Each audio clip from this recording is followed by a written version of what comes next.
Hello दोस्तों, मेरा नाम है अजय देव और आज हम इस वीडियो में देखने वाले हैं कि आप लारावेल के अंदर आप एक हेल्पर क्लास के लिए आप कैसे टेस्ट कोड लिख सकते हैं।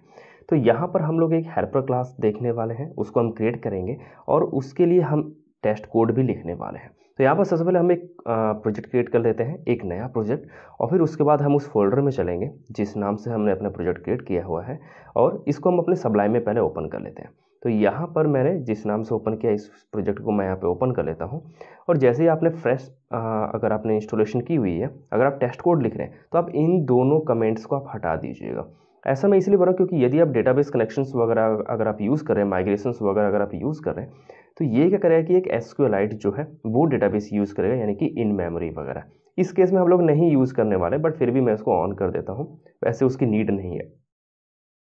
यहाँ पर हम एक फोल्डर क्रिएट कर लेते हैं जो कि होगा, मान लीजिए, हेल्पर्स के नाम से, और इसके अंदर एक फाइल क्रिएट कर लेते हैं जो कि होगी helper.php करके। तो मैं यहाँ पर लिखता हूँ helper.php। ओके, और यहाँ पर फाइल को स्टार्ट करते हैं, यानी कि लिखना शुरू करते हैं अपने PHP के कोड को। तो यहाँ पर आपको नेम स्पेस वगैरह लिख लेना रहेगा, यानी कि ऐप हेल्पर, और यहाँ पर एक जो है फंक्शन क्रिएट कर लेते हैं जो कि होगा हमारा गेट एज करके। और यहाँ पर हम क्या कर रहे हैं कि जो भी आप डेट ऑफ बर्थ आप यहाँ पे पास करेंगे उसके लिए ये क्या करेगा कि एक एज जो है वो रिटर्न कर देगा। तो कार्बन क्या करता है कि आपको एज प्रोवाइड कर देगा इस तरीके से कुछ, और यहाँ पर कार्बन को आपको टॉप पे इंपोर्ट करना रहेगा। तो यहाँ पर हम क्या करें कि गेट एज नाम से हमने एक स्टैटिक फंक्शन बनाया हुआ है और यहाँ से हम क्या करें कि रिटर्न कर रहे हैं यूज़र की जो एज होगी उस चीज़ को। और इसके लिए हम क्या करें कि एक टेस्ट कोड लिखना चाह रहे हैं। तो मैं यहाँ पर लिखूंगा कि PHP आर्टिजन मेक टेस्ट, यानी कि जो हमारे टेस्ट कोड टेस्ट क्रिएट करने हैं, तो उसके लिए यहाँ पर कमांड लारावेल ने दी हुई है मेक टेस्ट और फिर अपने टेस्ट का नाम। तो यहाँ पर मैं लिखता हूँ हेल्पर्स, एक जो फंक्शन फोल्डर के अंदर क्रिएट कर लेते हैं क्योंकि हमारा जो हेल्पर है वो ऐप फोल्डर के अंदर है, और यहाँ पर हेल्पर्स के अंदर हेल्पर टेस्ट और लास्ट में यूनिट फ्लैग आपको पास कर देना है। यूनिट फ्लैग पास करने की वजह से वो क्या करेगा कि एक जो यूनिट क्लास यहाँ पे आपको प्रोवाइड कर देगा। यहाँ पर देखिए हेल्पर टेस्ट करके एक जो क्लास आपको मिली हुई है, और ये हमारी क्या है, यूनिट फोल्डर के अंदर है क्योंकि हमने यूनिट फ्लैग पास किया हुआ था। अदरवाइज ये हमें फीचर जो हमारा फोल्डर है उसके अंदर देता। यहाँ पर हम क्या करते हैं कि यहाँ पर टेस्ट जो है वो हमारा टेस्ट केस है, वो टेस्ट केस वाले को हम यहाँ पे इंपोर्ट कर लेते हैं। और यहाँ पर यदि आपको रन करना है तो आपको लिखना PHP आर्टिजन टेस्ट और यहाँ पे फिल्टर और फिर अपने क्लास का नाम, जो आपने क्लास जिस नाम से आपने टेस्ट क्रिएट किया था। तो यहाँ पर देखिए आपकी जो क्लास है वो है हेल्पर टेस्ट और ये रन हो रही है, और यहाँ पर एक ही मेथड था टेस्ट एग्जाम्पल, इसीलिए क्या हुआ कि एक बार रन हुआ।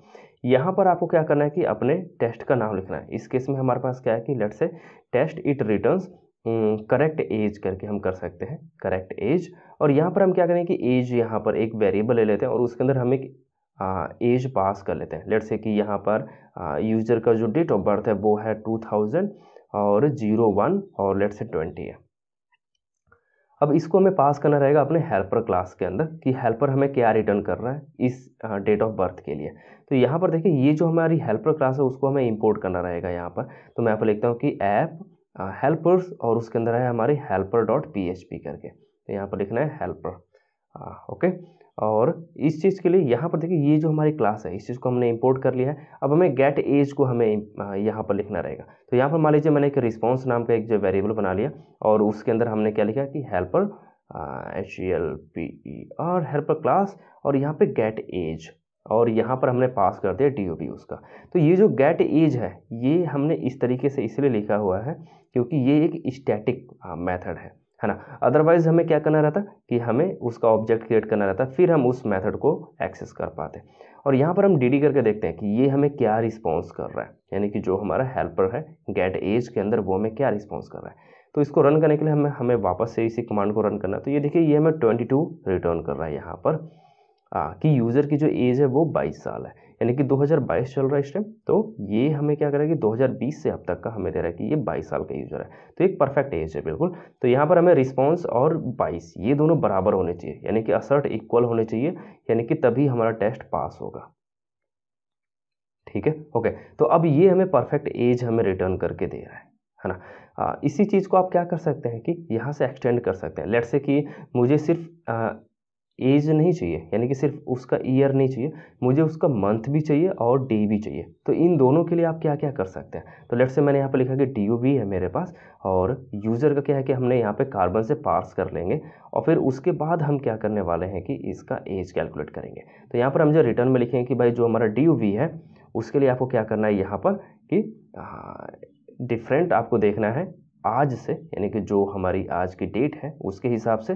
तो यहाँ पर लिखना है आपको कार्बन नाउ, यहाँ पर नाउ, और यहाँ पे आपको फॉर्मेट पास करना रहेगा कि किस फॉर्मेट में आप जो है रिटर्न चाहते हैं। तो इस केस में हम क्या चाहते हैं कि यहाँ पर जो हमारा फॉर्मेट होगा वो होगा हमारा ईयर, मंथ और डे करके इस तरीके से। तो मान लीजिए हमने ईयर के लिए Y लिखा हुआ है, मंथ के लिए M लिखा हुआ है, और डेज के लिए हमने यहाँ पे D लिखा हुआ है। अगर ऐसा नहीं होता है, लेट्स से कि उसके अंदर कुछ एरर आती है, तो आपको यहाँ पे एक्सेप्शंस में आपको हैंडल करना रहेगा। तो यहाँ पर आप एक मैसेज पास कर सकते हैं, या फिर आप एक कस्टम मैसेज पास कर सकते हैं कि कुड नॉट पास करके इस तरीके से, या इनवैलिडेट करके, या कुछ भी आप यहाँ पे पास कर सकते हैं एक एरर मैसेज। तो यहाँ पर यदि मैं रिटर्न करता हूँ तो अभी देखिए बोल रहा है कि हमारा जो स्ट्रिंग है वो मैच नहीं कर रही है, और ऐसा इसलिए क्योंकि अब हमें इस फॉर्मेट में हमें एक स्ट्रिंग रिटर्न कर रहा है, वो हमें जो हमारा फंक्शन है। तो यहाँ पर आपको सेम फंक्शन आपको पास करना रहेगा, सेम स्ट्रिंग आपको पास करना रहेगा। ऐसा करते हैं कि यहाँ पर जो ईयर, मंथ और डे है उसको हम फुल फॉर्म में लिख लेते हैं। तो डे के लिए हम यहाँ पर लिख देते हैं डेज, और मंथ के लिए हम यहाँ पर लिख देते हैं मंथ, और ईयर के लिए यहाँ पर लिख देते हैं ईयर्स, या ईयर कर देते हैं। और यही सेम चीज़ हमें वहाँ पर भी लिखना रहेगा, यानी कि अपने हेल्पर क्लास में भी, कि ईयर के लिए आपको यहाँ पर लिखना है ईयर, और मंथ के लिए यहाँ पर लिख लेना है आपको मंथ, और डेज के लिए DAYS। ठीक है, ओके। तो अब हम क्या करते हैं कि इसको वापस से रन करते हैं। तो अब देखिए अभी पास हो रहा है आपका जो टेस्ट कोड है, यानी कि अब आपकी जो डेट ऑफ बर्थ निकल के आ रही है, यानी कि जो एज निकल के आ रही है, वो आप इस तरीके से भी आप जो कैलकुलेट कर सकते हैं, है ना। आप जो है मंथ भी पास सकते हैं, ईयर भी पास सकते हैं, उसका डेज भी पास कर सकते हैं। लेट्स से यूज़र क्या करता है कि एक जो फ्यूचर की डेट पास करता है, तो मैं यहाँ पर एक और फंक्शन यहाँ पे क्रिएट कर लेता हूँ। तो यहाँ पर मैं लिखा कि ये जो हमारा टेस्ट है ये क्या करेगा कि रिटर्न करेगा incorrect age for invalid date करके, है ना, यानी कि हमारी इनवैलिड डेट रहेगी। हमने क्या किया कि यहाँ पर मान लीजिए 2050 हमने पास कर दिया, है ना, इस तरीके से, या फिर आप कुछ भी पास कर सकते हैं। तो 2050 की जो डेट है उसके लिए हमें क्या यूज़र ये हमें रिस्पॉन्स कर रहा है कि यूज़र कितने साल का है, बल्कि ये अभी डेट आई नहीं है, बट फिर भी हम इसको यहाँ पे चेक करते हैं कि यहाँ पर क्या हमें रिटर्न में मिल रहा है। तो यहाँ पर देखिए ये बता रहा है कि ये जो बंदा 27 साल का है, 3 महीने और 26 दिन का है, बट ये गलत है ना। ये गलत इसलिए है क्योंकि यूज़र जो है उतना भी है नहीं, ये हमारी फ्यूचर की डेट है, तो ये हमारी इनकरेक्ट डेट हो गई। तो इसको हमें सही करना रहेगा, यानी कि यहाँ पर यूज़र को पता होना चाहिए कि आप फ्यूचर की डेट नहीं डाल सकते हो। वैसे आप ये वैलिडेशन में आप जो हैंडल करोगे, जब यूज़र वहाँ से इनपुट डालेगा तो आप उसको रिक्वेस्ट क्लास में आप उसको वैलिडेट कर सकते हो। लेकिन इस चीज़ को यदि आपको हैंडल करना है आपके हेल्पर के अंदर भी, तो वहाँ पर भी आप ये सेम चीज़ आप यहाँ पे डाल सकते हैं। तो लेट्स से जो हम यहाँ पे रिटर्न कर रहे हैं, रिटर्न करने से पहले हम क्या करें कि इसको चेक कर लेंगे कि यूज़र की जो डेट ऑफ बर्थ है वो हमारी कार्बन के जो नाव से जो डेट मिलती है उससे हमारी लेस देन होनी चाहिए, है ना, यानी कि अभी से लेस देन होनी चाहिए जो डेट है यूज़र की जो डेट ऑफ बर्थ है। अदरवाइज़ ये क्या करेगा कि यहाँ से एक एरर मैसेज रेज करेगा कि भाई please provide a valid date, है ना, आपको वैलिड डेट आपको प्रोवाइड करना है। ऐसा नहीं है कि आप जो फ्यूचर की आप जो डेट यहाँ पे डाल देंगे। तो यहाँ पर अब देखो मैसेज क्या आ रहा है कि प्लीज़ प्रोवाइड वैलिड डेट, है ना, तो यानी कि आप जो फ्यूचर की डेट आप यहाँ पे पास नहीं कर सकते हो, है ना, इस चीज़ के लिए। तो यहाँ पर आप यहाँ पे करेक्ट मैसेज आप यहाँ पे पास कर सकते हैं इसकी जगह पे कि यहाँ पर आपका रहेगा प्लीज़ प्रोवाइड वैलिड डेट करके। तो इस तरीके से आप क्या कर सकते हैं कि आप जितने भी आप सिनारियो सोच सकते हो उतने सिनारियो के लिए आप यहाँ पे केसेस यानी कि टेस्ट केस आप लिख सकते हैं। तो यहाँ पर लेट्स से कि मैंने एक और चीज़ किया कि यहाँ पर मैं इनवैलिड डेट यहाँ पे मैं प्रोवाइड कर देता हूँ, है ना। तो मैंने यहाँ पे लिखा कि test it returns error message करके, है ना। और ये जो डेट ऑफ बर्थ है इसके अंदर मैं डेट की जगह पे मैं एक स्ट्रिंग पास कर देता हूँ। लेट्स से मैंने यहाँ पे पास कर दिया डेट, है ना।